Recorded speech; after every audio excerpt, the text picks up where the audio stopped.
우리가 숨쉬고 노래하며 음식을 먹고 또 말하며 또 생각할 수 있는 은혜를 주셔서 진심으로 감사합니다. 오늘 2부 예배는 영상으로 드렸지만 3부 예배 강단에 서서 말씀을 증거할 수 있도록 축복하여 주셔서 감사합니다. 은혜 충만하게 하여 주시옵소서. 부족한 종의 먼 몸을 붙잡아 주시옵소서. 예수님의 이름으로 기도드립니다. 제가 오래전에 사할린을 다녀왔습니다. 몇 번 갔는데요, 성경에 보니까 모세가 나이 40이 되어서 나라를 생각하는 것처럼 저도 40대가 되니까 누가 시켜서 하는 것도 아니고, 저는 뭐 정치인도 아닌데도 불구하고 사할린에 가서 강제징용을 당했던 할아버지 할머니 그리고 위안부 할머니들을 찾아뵙고 근절을 하며 위로의 잔치를 열고 왔습니다. 사할린으로 강제징용된 사람들은 그야말로 짐승과 같은 취급을 받았습니다. 그러면서 하루에 주먹밥 2개를 먹으면서 비행장, 탄광, 도로건설 현장에서 일을 하였습니다. 정말 죽지를 못해서 살았던 것입니다. 그러다가 마침내 1945년 8월 15일 조국이 해방되었을 때 크루샤코프 항구에 여러분 수만 명의 사람들이 몰려왔습니다. 거기 우리 한국 사람도 만여 명이 몰려왔다고 합니다. 마침내 배가 세차가 왔는데 그 배는 일본 배였기 때문에 일본 사람들만 다 태워간 것입니다. 우리 한국 사람은 어느 누구도 태워간 적이 없습니다. 그럼에도 불구하고 한국 사람들은 발을 동동 구르며 배를 기다렸습니다. 어머니 품으로 돌아가고 싶어서, 사랑하는 자식과 아내 품으로 돌아가고 싶어서 배만 오기를 기다렸습니다. 저 망향의 언덕에서 조국의 땅을 바라보며 통곡하며 그리워해도 여러분, 이미 나라는 멸망해서, 그리고 나라가 망하고 힘이 없으니까 누가 배를 보내준단 말입니까? 그래도 어떤 사람들은 그래도 나라가 우리를 버리지 않겠거니 배가 오기를 기다리며 그곳에서 끼니를 끓여 먹다가 너무나 조국이 그립고 또 그리워서 기가 막혀 거기서 죽은 사람도 있다고 합니다. 더군다나 군 위안부로 끌려갔다가 거기에 남아있는 위안부 할머니들은 얼마나 기가한 인생, 기가 막힌 삶을 살았겠습니까? 언제 뭐 사이판 여러분 많이 가셨잖아요. 근데 사이판에 가면은 만세 절벽이라는 곳이 있습니다. 그 절벽에서 일본군 3만 명이 떨어져서 자살을 하였습니다. 바다에 떨어지고 언덕에 떨어졌어요. 도저히 미군들을 감당할 수가 없어요. 차라리 미군한테 항복하는 것보다 천황폐하 만세가 뭐가 대단하다고 대일본 제국 만세를 부르며 3만 명이 투신 자살을 하였습니다. 이때 여러분 한국 사람들도 한 5천여 명 여러분 징용군으로 끌려갔지 않습니까?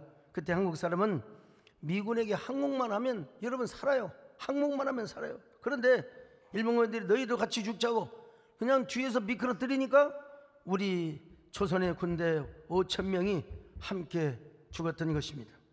강제로 징용이 되어 남의 나라를 위해 싸우는 것도 억울한데 억지로 끌려서 저 바다 절벽에 떨어져 죽었다니 나라가 힘이 없습니까? 이처럼 백성들이 짐승처럼 끌려다니고 비참한 죽음을 맞이했던 것입니다.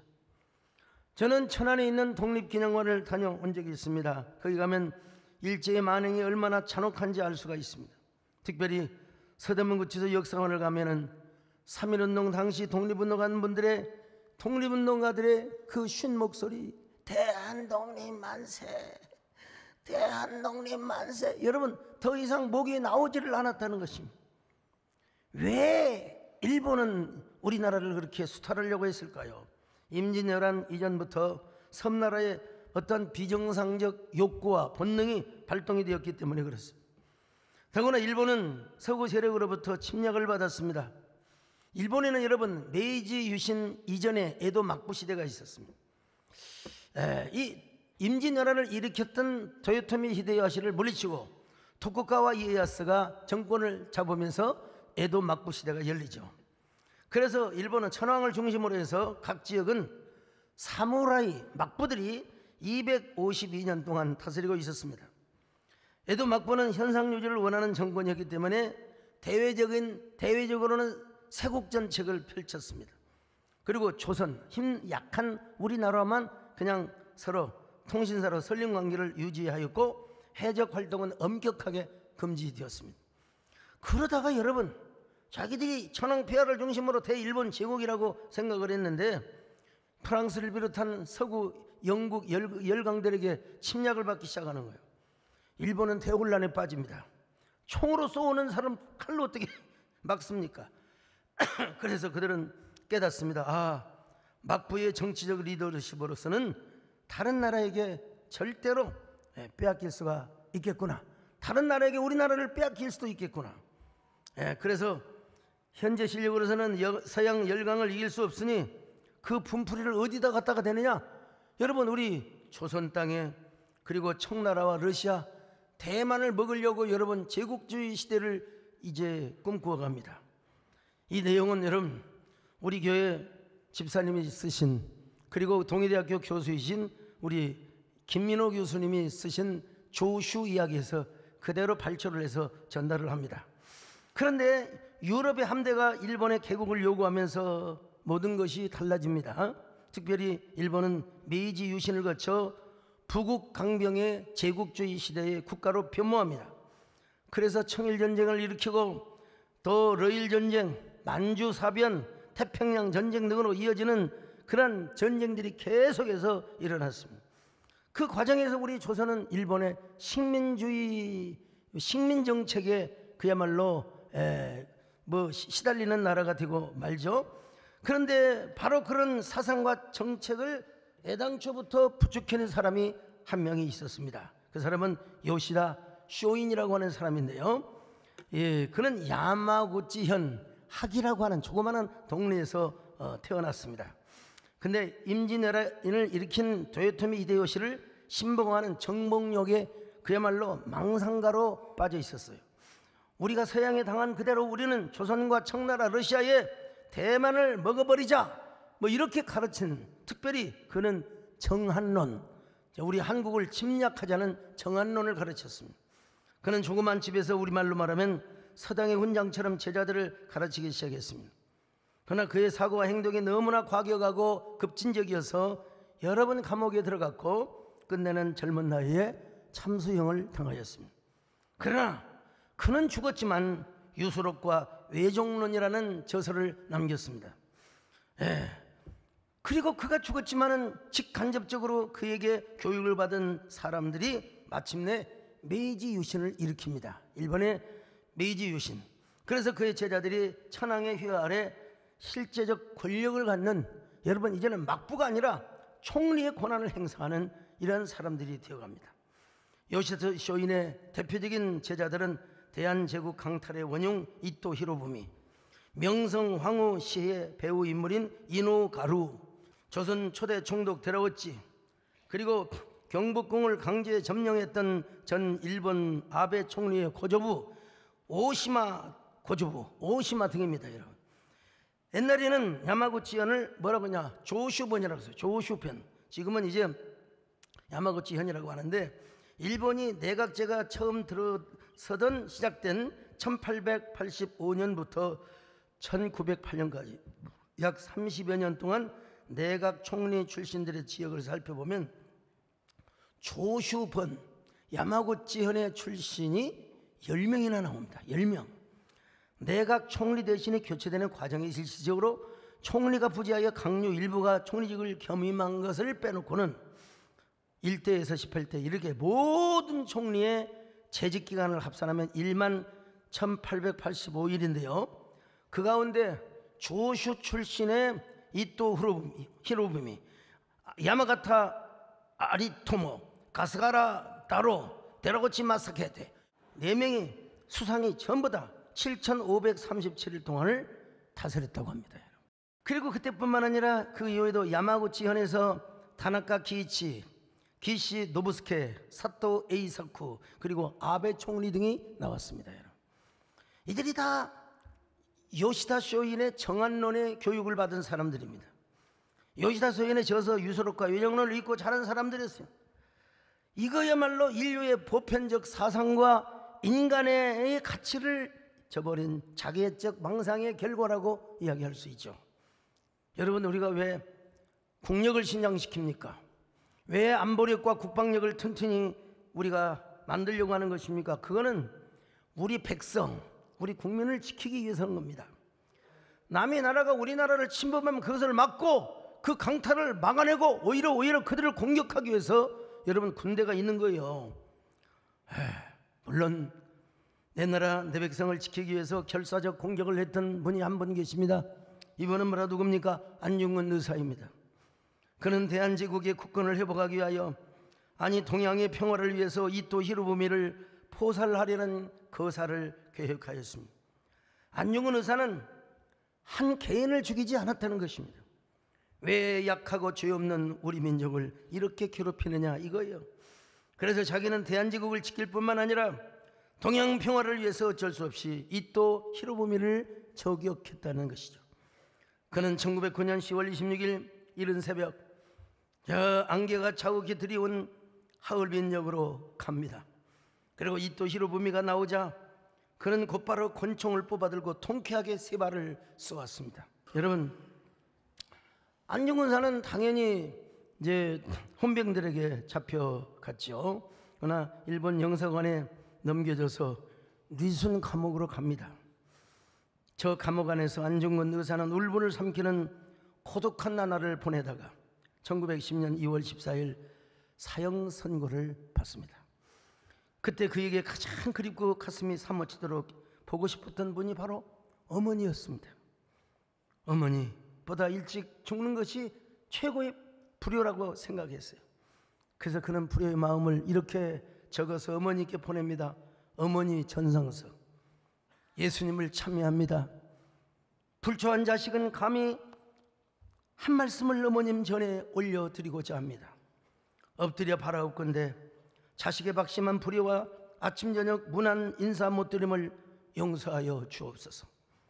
이슬과도 같은 허무한 세상에서 감정에 이기지 못하시고 이 불초자를 너무나 생각해 주시니 훗날 영원한 천당에서 만나 뵐 것을 바라오며 또 기도합니다.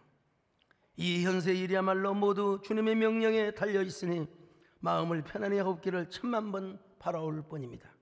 어머니 조마리아 여사가 여러분 이 편지를 보고 어떤 글을 적어 보낸 줄 아십니까? 아들아, 네가 어미보다 먼저 죽은 것을 불효라고 생각하면 이 어미는 웃음거리가 될 것이다.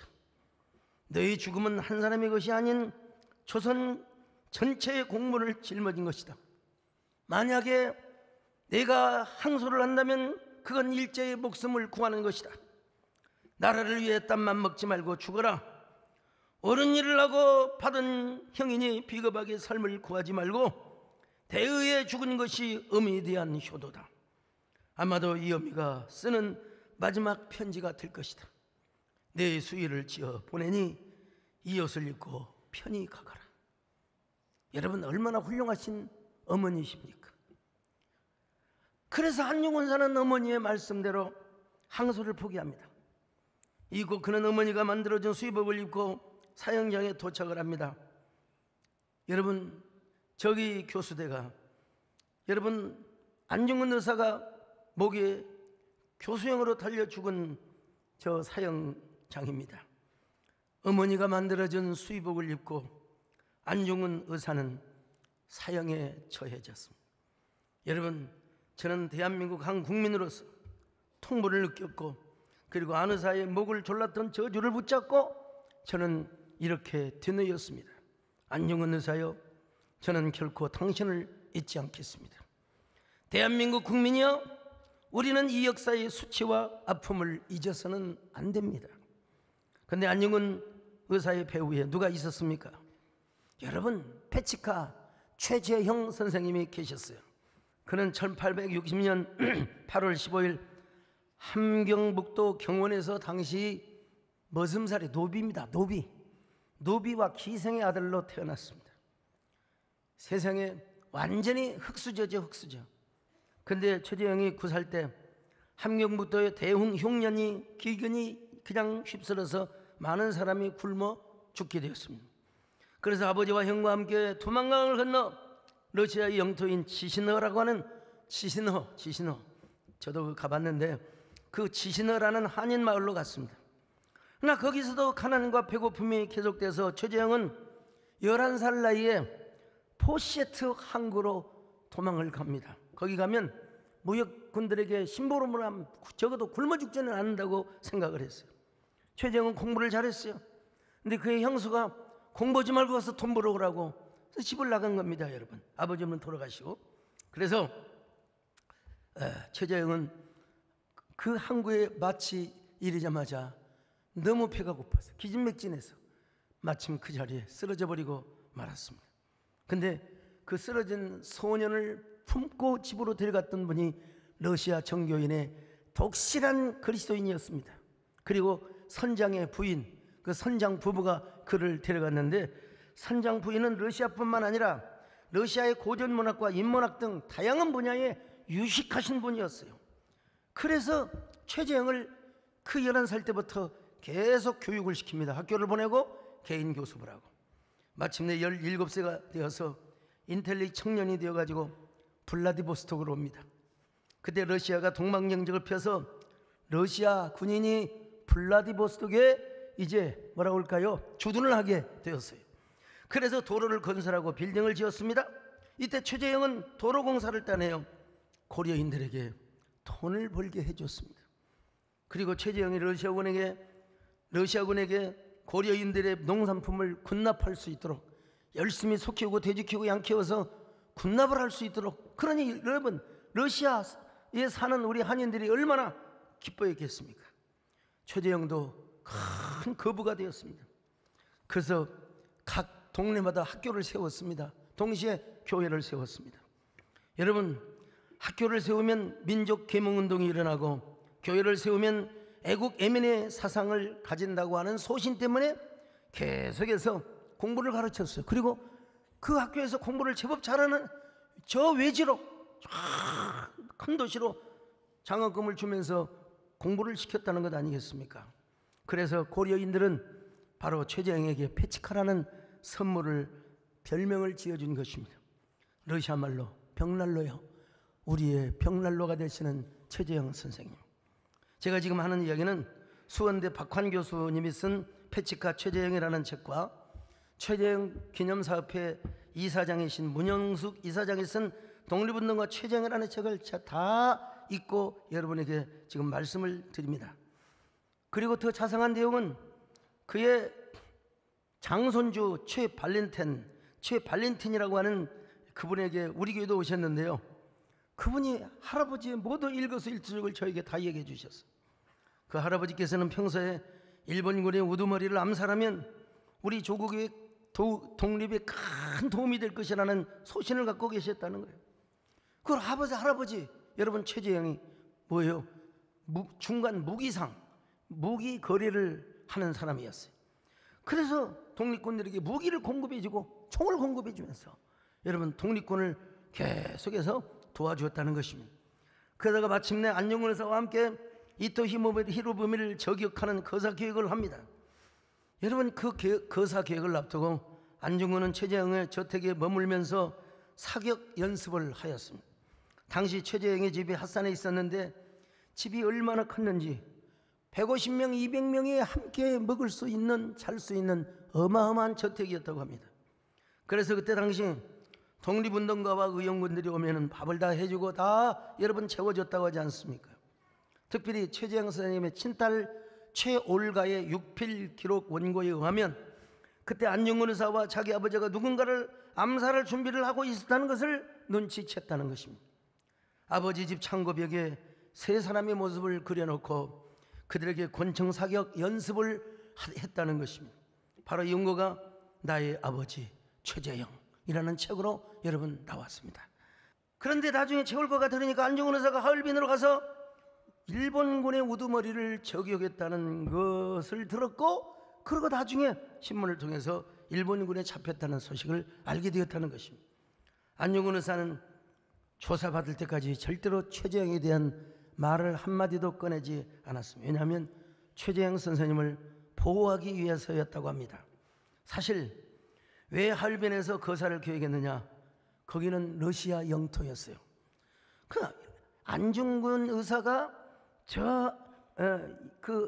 어디에서 하얼빈에서 잡히면 러시아 재판, 국제 재판을 통해서 판결받을 것을 생각하고 아주 요즘 말하면 센 변호사, 유능한 변호사를 다 이미 선임을 해놓고 있었다는 것입니다. 근데 안중근이 바로 일본군의 영역에는 리순 대련에서 좀 더 떨어져 있는 곳인데 리순 감옥으로 가게 되었어요. 그리고 일본 헌병들에게 조사를 받게 되는 것입니다. 더구나 최재형은 얼마나 가슴이 아팠으면 안중근 의사님이 돌아가신 이후에도 안중근의 부인과 자녀들을 자기가 죽을 때까지 끝까지 가족들의 생계를 책임져 주었다고 합니다. 여러분, 이런 최재형은 일본 경찰과 헌병에게 엄청난 눈에 가시거리가 아닐 수가 없어요. 더구나 최재형은 후에도 건어패를 창립해서 한인의 실업과 교육을 장려하는 일을 했습니다. 그리고 블라디보스톡에 임시정부를 세웠습니다. 나중에 상해에 세운 임시정부에서는 바로 재무총장을 하게 되죠. 그러니까 기토라고 하는 경찰이 계속 최재형을 따라다니며 감시를 했습니다. 뭔가 구실을 잡아서 최재형을 잡아야 하는데 러시아 영역 안에서 워낙 재력도 많고 인간관계가 넓어가지고 러시아에서는 건드리기가 쉽지가 않았다는 것입니다. 그러다가 1920년 4월 참변이 일어날 때 마침내 일본 헌병에 의해서 최재형 선생님도 잡혀가죠. 잡혀가기 전날 밤 최재형 선생의 부인과 자식들이 최재형 선생에게 빨리 도망을 가라고 그렇게 부탁합니다. 그때 최재형 선생님은 이렇게 대답합니다. 내가 만약에 도망을 간다면 일본 군들이 너희와 우리 가족들을 다 괴롭힐 것이다. 고문을 가할 것이다. 나 한 사람 가서 죽어. 나 한 사람 희생당하면 될 테니 너희들은 안심하거라. 여러분, 그렇게 잡혀서 소베스카야 언덕 어느 곳에서 총살을 당했다는 겁니다. 정확한 기록은 나오지 않지만 최발렌틴에 의하면 그냥 총으로 쏜 게 아니라 너무나 개머리판으로 머리가 깨지고 온몸이 상하여서 그 시체를 이양을 해주지 못했다는 거예요. 너무나 잔인하게 죽여가지고 지금도 어쩌면 소베스카야 어느 언덕에 그분의 시신이 묻혀 있으리라고 봅니다. 님은 이곳 언덕 어딘가에 싸늘한 시신이 되었고 한 줌의 바람이 되어 떠났지만 우린 여전히 님을 보내지 못하고 그리워합니다. 포시에트 항구에 지쳐 쓰러졌던 소년이 우수리스크의 거상이 되어 독립운동가들의 차가운 몸을 따뜻하게 안아주는 불의 패치가가 되었으니 시베리아의 혹독한 겨울 눈보라도 그 푸른 불꽃을 꺼뜨릴 수가 없었습니다. 중약하고요 때늦은 초시를 바치는 우리를 용서해 주십시오. 이제 당신 가슴에 타오르던 그 푸른 불꽃을 우리 가슴의 촛대에 점화시켜 주시고 님은 결코 지워지지 않을 별의 이름이 되어 더 이상 압제와 굴종이 없는 자유와 평화의 세상에 밤하늘을 비춰 주십시오. 저는 이런 생각을 해봤습니다. 그가 독실한 기독교인이었기 때문에 분명히 이런 말을 남겼으리라고 상상을 해봤어요. 주여, 노비의 아들로 태어나 자란 놈이 이곳에 와서 조국의 독립을 위해다가 초국의 독립을 위해 이렇게 일하다가 이제 죽게 되었으니 저는 그저 영광일 뿐입니다. 하나님의 은혜입니다. 하나님의 은혜입니다. 우리 조국의 대한독립의 은총을 허락하여 주옵소서. 그런 기도를 하며 죽었지 않았을까, 그런 생각을 해봐요. 오늘 이 자리에 우리 선 것도, 오늘 이 말씀을 듣는 것도 하나님의 은혜임을 믿습니다. 모든 것이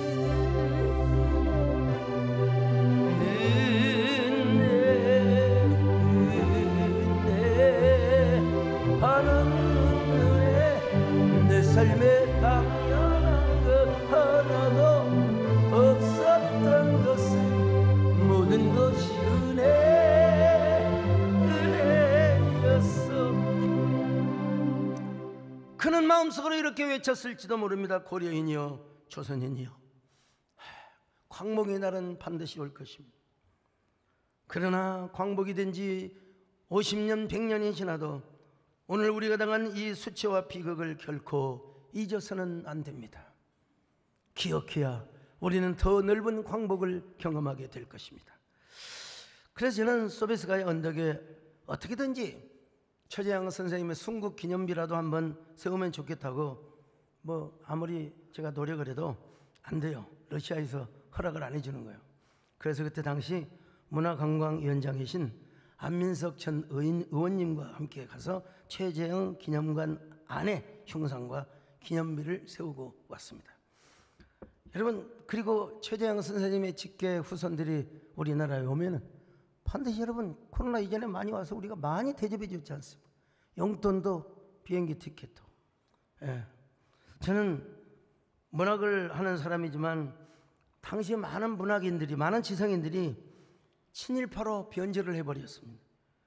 조정래 씨가 쓴 한강이라는 소설 10권째 쭉 후반부를 보면 친일파가 어쩔 수 없이 될 수밖에 없었던 지식인들, 글 쓰고 시를 쓰고 음악을 하는 분들이 다 친일파가 되어버리는 거예요. 여러분, 왜 그랬을까요?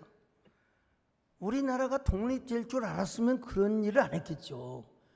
독립이 안 될 줄 알았어요. 독립이 안 될 줄 알았어요. 그러나 여러분, 그런 친일파도 많았지만 독립운동의 정신은 더 뚜렷하고 선명했습니다. 더 저항적이었습니다. 지금 광복회 회장이신 이종찬 회장님의 조부 되시는 이혜영 선생님 같은 경우 종로의 그 수많은 땅을 다 팔아서 만주로 그 돈을 가지고 가서 신흥무관학교를 세웠습니다. 청산리 전투를 비롯하여 봉오동 전투할 것 없이 우리가 대성을 거뒀어요. 그리고 이제 무관학교에서 훈련했던 병사들을 이끌고 조선 땅으로 와서 일본군을 공격하려고 했는데 하나님께서 그들의 중심과 사상을 보시고, 또 여러분, 하나님의 은혜로 우리 나라 입장에서는 여러분 해방의 계기가 된 거죠. 그러나 그때 희생당한 그런 그 유가족들에게는 조의를 표합니다마는, 여러분, 미국이 사람이 제일 적게 사는 나가사키와 히로시마에 원자폭탄을 투하했어요. 야, 일본이 꼼짝을 못하고 이제 항복을 안 하면 이제 동경에다가 이제 쏘겠다, 도쿄에다가 쏘겠다. 그러니까 천황이 여러분 꼼짝을 못하고 항복을 하게 된 것입니다. 그리고 우리나라는 자연스럽게 해방이 되고 만 것입니다. 참 이 부분은 은혜로 여겨지기도 하고 또 아쉽게도 느껴지기도 합니다. 어쩌면 우리 독립군의 힘으로도 역사에는 if라는 게 없어요. 가상이라는 게 없지만 어쩌면 독립군이 공격하기도 전에 일본이 항복을 했으니 여러분 아쉬운 대목이 있죠. 그렇지만 하나님은 우리 독립군들의 그리고 백성들의 피를 흘리지 않게 하시려고 하나님 편에서 볼 때는 일방적이고 품격 있는 은혜로 자유와 해방을 허락해 주신 것입니다. 오늘 우리는 광복절을 앞두고 제가 오늘 특별한 말씀을 전하고 있습니다. 사람에게 있어서 은혜를 잊지 않는다는 게 얼마나 소중한지 모릅니다. 그래서 신명기 32장 7절에 보니까 역대의 연대를 기억하라. 여러분, 과거에 특별히 아픈 역사를 기억하라. 요 옛날을 기억하라. 이거는 태초와도 연관이 되는 말씀인데 오늘은 그 부분은 다루지 않고, 자, 신명기 32장 7절 같이 봅니다. 시작. 옛날을 기억하라. 역대의 연대를 생각하라. 내 아버지에게 물으라. 그가 내게 설명할 것이요 내 어른들에게 물으라. 그들이 내게 말하리로다. 여러분, 특별히 우리 예수님께서도 자신의 고난의 잔을 잊지 말라고, 그러면서 성찬식을 하면서 주님의 죽으심과 십자가의 고통을 반드시 기억하라고 말씀하고 있습니다.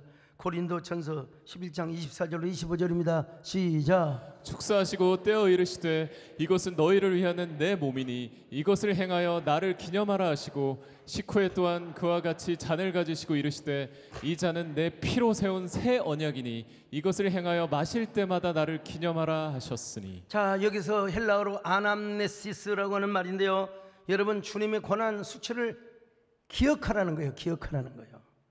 주님의 고난과 그 비참함, 수치스러운 십자가를 잊지 말라는 것입니다. 여러분, 기억하고 기념할 정도뿐만 아니라 여러분 그 예수님의 당한 십자가의 고통을 오늘도 우리가 재현을 하란 말이에요. 재현을 하는 말입니다. 왜냐하면 그것이 우리에게 힘이 되고 능력이 되고 이것이 우리에게 스피리추얼 파워가 되기 때문에 그런 것입니다. 여러분 십자가는 우리의 능력입니다. 할렐루야. 고난 나간 주님을 바라보시기를 바랍니다. 십자가를 잊지 마시기를 바랍니다. 그 십자가의 삶을 재현하시기를 바랍니다. 근데 우리가 하나 알아야 될 것이 하나 있는데 그것은 바로 뭐냐? 우리의 독립이 완전한 독립이 아니라는 겁니다. 아직도 미완이요. 아직도 미완. 3.1 특별히 3.1운동의 정신과 목표가 무엇입니까? 그것은 민족의 자주 독립을 세우는 것이고 이 땅에 참된 민주주의를 실천하는 것이었습니다. 이렇게 해서 인류 공영과 세계 평화에 기여하는 것이었습니다. 나 여러분 여전히 우리나라는 여전히 국론이 분열이 되어 있고 유일한 분단 국가로 끊어져 있습니다. 여러분 우리가 3.1운동도 한국교회가 주도하고 또 이끌어갔다면 미완의 독립도 우리 한국교회가 이끌어가고 완성해야 되지 않겠습니까? 기미 독립 선언문에 서명한 분들의 절반 이상이 기독교인이었습니다. 독립운동에 참여한 대다수의 분들이 다 하나님을 섬기는 사람들이었습니다. 그들은 성경적 가치관을 자유와 해방을 위해 헌신하였어요. 건국위원들의 절반 이상이 여러분 우리 대한민국의 건국위원의 절반 이상이 여러분 크리스찬이었다는 것입니다. 그만큼 기독교의 정신이 성경적 가치관과 세계관이 여러분 독립운동과 건국의 중심축이 되었다는 것입니다. 오늘 우리 대한민국이 누리고 있는 축복은 저절로 임한 것이 아니라는 걸 알아야 합니다. 첫째는 하나님의 은혜이고 둘째는 독립군들의 땀과 희생이 있었다는 걸 알아야 됩니다. 그러므로 우리는 이러한 사실을 기억하고 또 기억해야 돼요. 그럴 때 우리는 마침내 기억이라는 꽃을 피워낼 수 있습니다. 시조시인 이선녀님이 쓴 결의꽃 휘날릴지, 이분은 정말 시도 이쁘게 잘 썼더라고요. 나라가 없는 세월 한 맺힌 통곡이여 푸르디 푸른 영혼 검불꽃 피멍들고 맨발의 투혼만으로 태극기를 흔드네. 마른 풀 서거기는 흙이를 등에 업고 굽이진 산등성을 봄 찾아 헤매었네. 내 나라 내 님의 품에서 독립의 꿈을 꾸노라.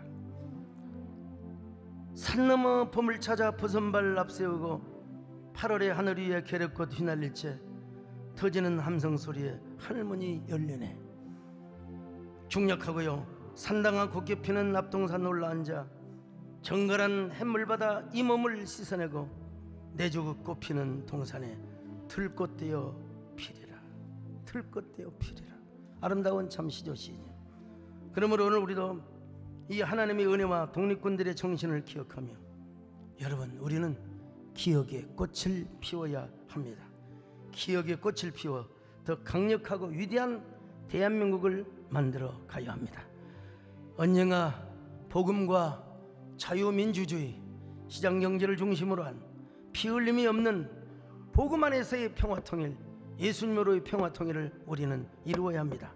그런 저와 여러분이 되시기를 바라며 우리 한국교회가 되시기를 바라며 그런 대한민국이 되시기를 주의 이름으로 축원합니다.